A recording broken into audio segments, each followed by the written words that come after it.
মুগের ডাল আর বুটের ডাল মিক্স করে একটা ডাল করলে না খুব সুন্দর লাগে। তো হরে কৃষ্ণ বন্ধুরা, তোমরা সবাই কেমন রয়েছো? আশা করি সবাই ভীষণ ভালো রয়েছো। তো সকালটায় একটু মুগের ডাল আর বুটের ডাল ভেজে রেখে দিয়েছিলাম সুন্দর করে। এই যে দেখুন, ধুয়ে শুয়ে কুকারে বসাই দিলাম। তো আলু আর একটু সয়াবিন দিয়ে, কতগুলো সয়াবিন দিয়ে সুন্দর করে মুগ ডাল আর বুটের ডাল দিয়ে একটা ডাল করলে খুব ভালো লাগে। আর রুটি শুটি দিয়েও খুব সুন্দর হয়। এইভাবে ডাল যদি করলে একটু গোটা গোটা টাইপের সুন্দর লাগে। তারপরে এই যে দেখুন, সুন্দর করে হলুদ লবণ দিয়ে কুকারে সেদ্ধ করে নিলাম, কারণ বুটের ডাল দিয়ে অনেক সময় লাগে সেদ্ধ করার জন্য। তো এদিকে আমি কুকারে বসাই দিয়ে 5-6 সিটি মতো দিয়ে দিলাম। তো সয়াবিনে যে একটু ছিল, সয়াবিনে যে সুন্দর করে গরম জলে একটু ভিজিয়ে একটু এই যে ভালোভাবে চেপে চেপে তারপর এই যে ভাজা ভাজা করে নিলাম। এই যে দেখুন, একটুখানি সয়াবিন নিয়েছি, একটু ভাজা ভাজা করে নেব হলুদ লবণ দিয়ে।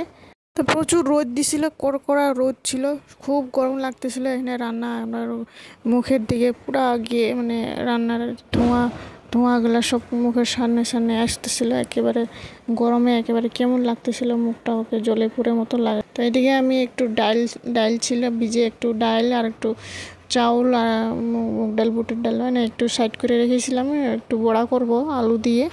তো এই যে দেখুন, আলু ছোট ছোট করে কুচি করে নিয়েছিলাম সুন্দর করে। মুগ ডাল আর বুটের ডালটি সুন্দর, আরও একটু চাউল ভিজিয়ে রেখেছিলাম একসাথে।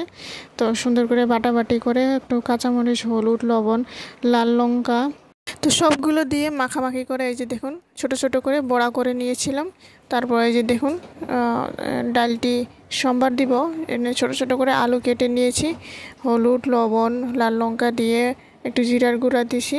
তারপর একটা ছোট টমেটোর কেটে দিয়েছি, 2-3টা কাঁচা লঙ্কা দিলাম, পাঁচফোড়ন দিয়েছি, আদা কুচি করে দিয়েছি, তেজপাতা দিয়ে দিলাম। তারপরে যে দেখুন ডালটি সুন্দর করে দিয়ে উপর দিয়ে এই যে দেখুন সয়াবিনগুলো দিয়ে দিই। একটু পরে উতল আসার পরে আমরা এই ধনিয়া পাতা দিয়ে দিব, সামান্য একটু স্বাদ মতো একটু চিনি দিয়ে দিলাম। এই যে নাড়াচাড়া করে নামাই নিলাম। তারপরে এই যে দেখুন, তো গরমের দিনে একটু লেবু টেঙা ডাল ডুল এগুলাই ভাজা ভুজা এগুলাই বেশি মানে খাওয়া তখনই মানে বেশি ভালো হয়। তারপরে রুটি শুটি দিয়ে এইভাবে যদি ডাল করা হয় তাহলে খুব ভালো হয়। সকাল করে এইভাবে যদি ডাল একটু রুটি শুটি বা কিছু লুচি দিয়ে খুব ভালো লাগে খেতে। তারপরে এই যে দেখুন, একটু ডাটা কেটে রেখেছিলাম, ডাটা আনিয়েছিলাম, ডাটা আলু দিয়ে সুন্দর করে একটু মশলা পেস্ট করে রেখেছিলাম, জিরা এখানে দিয়ে একটা টমেটো কেটে দিয়েছি, সুন্দর করে নাড়াচাড়া করে মশলা দিয়ে তো এই 2 মিনিট ঢাকনা দিয়ে রেখে দিলাম। তো এদিকে আমি ভাতটি বসাই দিলাম। ততক্ষণ এই যে চাল চুল সবগুলো ধুয়ে নিয়ে আসলাম, ধুয়ে নিয়ে এদিকে হাঁড়ির মধ্যে ভাতটি বসাই দিই। তারপরে একটু পরে উতলা নেওয়ার পর আমি এই যে দেখুন হলুদ লবণ দিয়ে সুন্দর করে নাড়াচাড়া করে একটু ভাজা ভাজা হয়ে যাওয়ার পর সামান্য একটু টক দই দিয়ে দিয়েছিলাম। তারপর এই যে দেখুন একটু জল দিয়ে সুন্দর করে এই যে একটু আরেকবার সেদ্ধ করে নিয়েছিলাম, সামান্য একটু চিনি দিয়েছি। তারপর এই যে সবজি আমাদের রেডি হয়ে যায়। তো দুপুরে রান্না বান্না শেষ করে নেওয়ার পর এই যে দেখুন তেল তুল ছিটে পড়ছিল, এদিকে গ্যাস গুছগুলো পরিষ্কার নিতে হবে।